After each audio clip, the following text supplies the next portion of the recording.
concentrated power. To talk more about this, we are now joined on the line by political economist and U.S. expert, Professor Patrick Bond. Good evening, Professor. It's good to see you. It's great to be with you, Tapisa. Thank you very much for having me. Professor, the No Kings protest that drew millions from across the United States. What do you think this scale of mobilization says about the current state of American democracy? What do you think? Well, it's quite possibly the biggest protest in the country's history. 2,600 different places, at least 7 million. Now, you remember 4 months ago, the first round of the No Kings protests in June attracted about 5 million. And now I think there's not just a rising confidence, but a desperation, a sense that Donald Trump isn't letting up. And even though he had some major problems with the Johannesburg, Pretoria, Durban-raised Elon Musk, which was part of the protest, that is, the protest against the budget cuts, the Department of Government Efficiency, the cuts especially to medical aid. There's a sort of Medicaid program for poor people. About 15 million are having their health benefits cut in early January. So these are the sorts of things that all across the world, including on the African continent, are making a lot of people very angry and going to the streets. And that's a very healthy sign for democracy at a time when there's also a great deal of fascistic, let's say hard right politics in the US, top down. And those include especially the ICE, the border control, and all of the problems associated with the, well, let's say ideology, the Christian nationalist, xenophobic, racist, and Islamophobic, and sexist, anti-trans, all of the sort of politics you see from Donald Trump and his people. And now there's a resistance. It is quite heartening to see that. It seems like it's been a long time coming. And given the fact that you've written about intersection of populism and neoliberalism, how do you interpret the Trump movement's endurance despite growing public discontent? You know, the main thing that Trump has going for him is a lot of money. He's got the billionaire class, and that would include his old ally and then, sort of frenemy, Elon Musk, the richest man in the world, and now the second richest man, named Larry Ellison. And he's now buying a huge chunk of the media, just as Elon Musk bought Twitter. He renamed it X. So when you get that sort of financial power and influence, then you've got an incredible machine. Now, the machine isn't good enough to keep Donald Trump's programs in the even majority popular mode. I mean, he's really polling around about 41%, one of the lowest ratings that somebody who's just only 9 months into his presidency. So there's certainly a big problem he faces, which is when there's another election next year for the members of Congress, the Senate, he's probably going to lose control of the House and the Senate, the two parts of the Parliament, the Congress. Now that means that the kinds of freedom he's had to just ramrod, especially the tax cuts for the billionaires and those healthcare cuts, plus what we would be concerned with here, especially in South Africa, the destruction of U.S. aid, which includes the AIDS medicines, the emergency food relief and humanitarian support. Places like Sudan will probably lose hundreds of thousands of people because of those cuts. And then climate change, because Donald Trump's a climate denialist. And then let's overlay on that the trade policies. And those are the source of what I think is going to be an upsurge of inflation, the price increases in the U.S.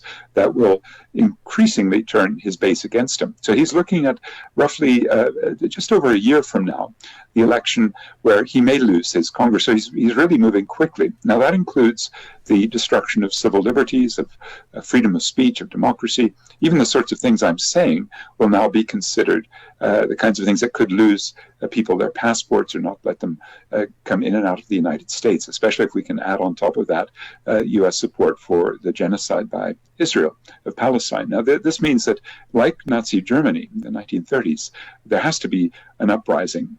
In the 1930s, unfortunately, there was sufficient numbers of the white male working class who were co-opted into Hitler's project, just like the white male working class is co-opted not only into Donald Trump, but we could add Nigel Farage, the number one sort of political leader at the moment in Britain. He could well become the next prime minister. Or Marie Le Pen in France, or the Alternative for Germany. In Germany, that's the far-right party. In Italy, there's already a far-right prime minister, and we've seen that, of course, in the south. I happened to be in Brazil last week, and Jair Bolsonaro is another example. Or we could look at the Philippines. Or many places have these far-right populists who've picked up on the crisis for let's say, the standard of living for your average working class person. And instead of the working class turning to the left, as they are actually in many African countries like Madagascar last week, or you could look at Morocco a couple of weeks ago, Tunisia last month, Kenya about 3 months ago. In Africa, I think we actually have a situation where the populism is a left populism demanding social justice. And unfortunately, in the US, until we saw again today the potential of left-wing mobilization, it's actually been a confirmation of fascism. And that's I think in the US, we're really seeing a civil war. I lived there about 25 years, so I can smell that. I worked for some political figures like Jesse Jackson, and I worked in the journalistic field, and I can really smell a sort of rise of populism that becomes fascism in the US. And it's really important what we saw on Saturday, that is resistance. You are reading into the situation. Many of the protesters are warning against a slide toward authoritarianism. From a global perspective, do you see echoes of this in other countries? You mentioned Johannesburg when you were talking to us here in South Africa. What do you think could be the sentiment? Yeah, I'm sorry about our line not being so strong on this, because it is the most important question. Because we're hosting the G20, we think of top-down politics. But actually, what we're seeing now, and last week in Madagascar, and Tunisia, and Morocco, Kenya, plenty of places, we're seeing now bottom-up politics. That is, we may even see it here in Johannesburg, host of the G20, where there's so much resistance to electricity disconnections in the townships, or water disconnections, even where I'm speaking from in Melville and in Johannesburg, near the University of Johannesburg. These are the sorts of things that have led population, protests and major upturns in, let's say, left politics. And I think we're going to see much more of that, and that'll probably, at the end of the day, outrun what the right wing can offer, because they simply, as Donald Trump shows, have only more of the same austerity, along with the social reactionary policies. Now, in the US, like here, we do have a xenophobia phenomenon, and that may be the basis for a short-term rise here, especially with Operation Dodula, with some of the politicians like Gayton McKenzie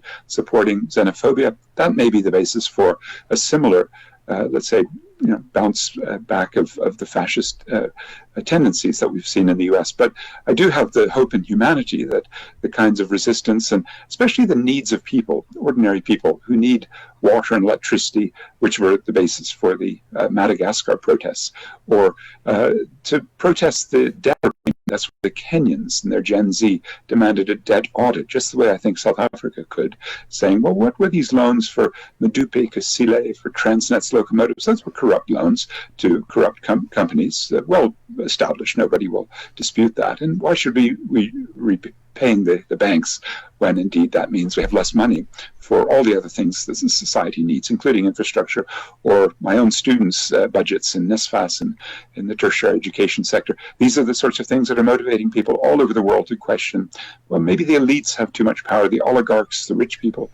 And that, I think, would be the basis for not a right-wing turn that we've been seeing, but as we saw on Saturday instead in the US, and maybe elsewhere as well. Italy, for example, a national strike on behalf of Palestinians last week, and plenty of other suggestions that we have potential for a revival of left-wing populism against the right-wing populism of Trump and his friends. And lastly, Professor Bond, do you think the No Kings movement can push for real systemic change, or will it be absorbed by the existing political establishment, as often happens with popular uprisings? You're absolutely right that is typically what happens. Assimilation, co-optation, a lack of forward momentum, a loss of energy, disillusionment, some of the political leaders cutting deals. But, I don't think that's going to happen. And the reason is they are moving in such an extreme way towards civil war in the United States. And that means that I think the kind of left traditions that we saw, for example, end the Vietnam War in 1968, or with Martin Luther King, bring civil rights, or with women, with gay lesbian movements, I even participated in the anti-apartheid movement. There can be bottom-up processes that can overcome the top-down elite agenda. And I think that's actually going to continue. I look forward to hearing more no kings, that is, against Donald Trump's violation of civil liberties and his fiscal policy are so brutal to poor people. And I hope we all learn from it, and maybe South Africa needs a dose of that as well. Professor Bonda, thank you for your time this evening. Thank you very much.